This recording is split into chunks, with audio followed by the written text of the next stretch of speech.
Miami hosted the Aggies on Saturday in Coral Gables. 48,000 fans. Now, I don't know whose fans they were, came out to Hard Rock Stadium. But that was 75% capacity, according to ESPN.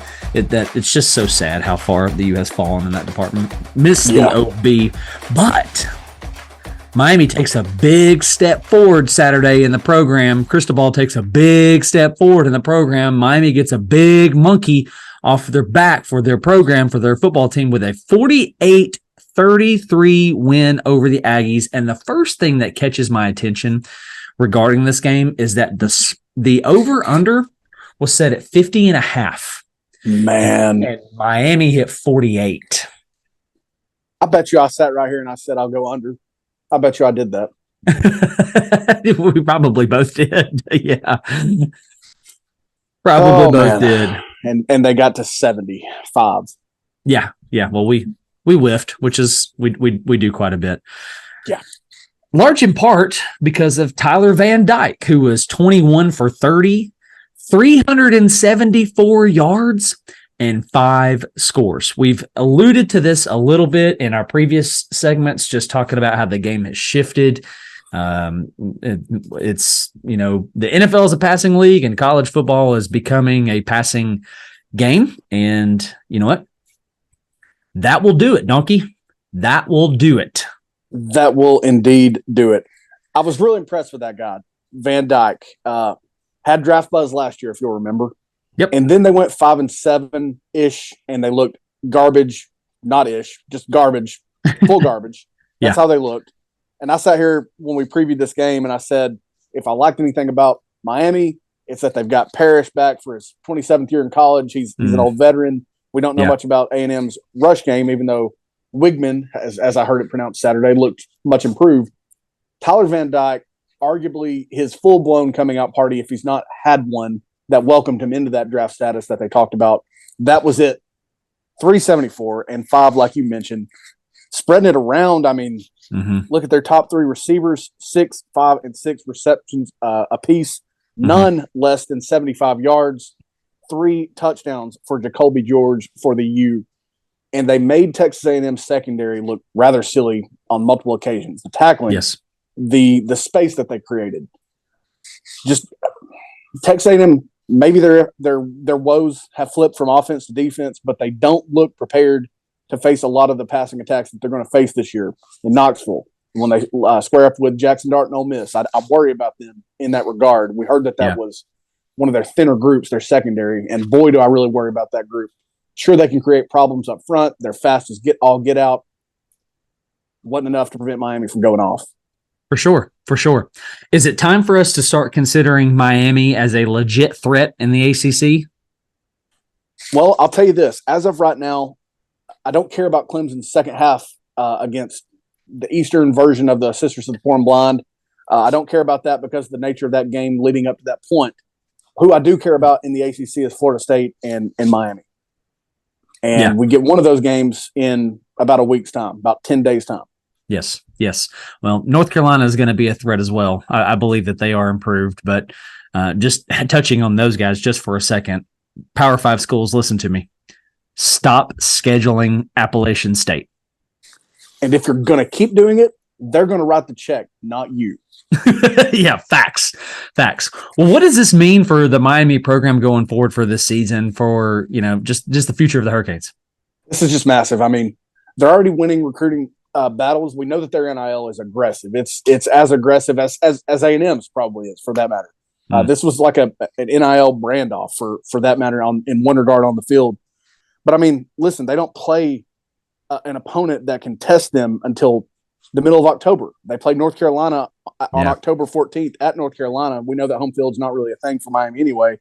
Right. Then they host Clemson, who looks as gettable as they've looked since Dabo exploded there, going back 10 years. They look great. Yeah. They look like they can really compete in this conference. They look like they're going to give every secondary in that conference problems. I think this bodes really well for them because I had major questions for them with everything we saw just a year ago. Now, again, they're recruiting, landing guys like Francis Mauigoa, who Tennessee and us, we really wanted that guy. He's playing down there as a true freshman. That bodes super, super well for them.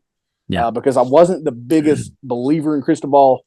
Not only because of last year, I just wasn't there yet. But it looks like, I mean, think about what a turnaround it would be if they go even 9-3, or if they go 10 or 11 wins. Absolutely. In 2023, a year off of that terrible 2022 performance. Mm-hmm. I mean, those are the steps that you take to bring the U back. Yeah, absolutely. Absolutely. A&M, did they take a step back? I mean, what's up with the Aggies? Well, going back to it, I had questions about their rushing attack. Unlike Alabama, unlike Florida, where I complained about the number of touches for their lead guy, they gave it to their guy 18 times. Yeah. They only got 3.4 out of that. Now we know that Wigman, he looks legit. He looks better. Now he did throw 2 picks. Let's not ignore that. But he had 53 attempts. So and for the longest time there, they were playing from arm's length is what Miami had him at, and then it was more than that late in the game. So again, 2 picks on 53 attempts. That's understandable. He did have 336, 2 scores. Evan Stewart is a problem. Yes. I don't know how many more problems they have after that, because even Anais Smith, who we've known for a couple years, he only had 3 receptions for 27 yards. I mean, sure, they've got Stewart. What do they have after Wigman and Stewart, though? Well, this 5-star Reuben Owens didn't prove to be much. So No, I'm not real sure how to answer your question, truthfully. All I know is that I saw Jimbo Fisher complaining about officials. I watched a lot of this game, man. I don't quite know what he's got to complain about that much. I'm sure I'm forgetting something here or there, but I watched a lot of this game, if not all of it, and I'm just not there with him when I see the tackling, when I see still some offensive issues specific. And if it's their running game, that's an issue. I kind of get that with Petrino. I do. But again, if you're not much improved off of the garbage that you were offensively in 2022, it's not going to be enough to make the talks of them paying that massive buyout go away. Yeah. For A&M, you're talking about Jimbo Fisher, sorry. For A&M, that is going to be their easiest road contest, probably ever. Yeah. I will say this, though, as we begin to end this segment. If Miami can beat Bethune, which they should, beat Temple, which is at Temple, which they should, I guess that'll be the Al Golden Bowl, and then host Georgia Tech, win that game, which they should. If they can go to North Carolina and win that game, I am really interested to see Hard Rock Stadium come, or when Clemson comes to town and Miami hosts that. That could be a sight to see. I would love to see that for Miami, because I think college football is better when Miami is good. They're definitely among those brands that are like that. And I don't mind North Carolina, but for the sake of the sport, for the sake of Miami and the U, I want to see an undefeated Miami and a 1-loss Clemson. But that would mean they beat Florida State. I don't know if that happens, but give me an undefeated Miami when Clemson goes south on October 21st for sure. Yeah. I want to end this segment by saying this. Both programs were very much in a swing state going into Saturday. A&M, I think, took a swing backwards, right? Yeah. I think that was a game that you needed to win just for the state of your program, to ease the heat from Fisher's chair, and a really good swing for the trajectory of the Miami Hurricanes. Anyway, nonetheless, Aggies go into Miami, Coral Gables specifically, and take an L, 48-33. Pandemonium reigns.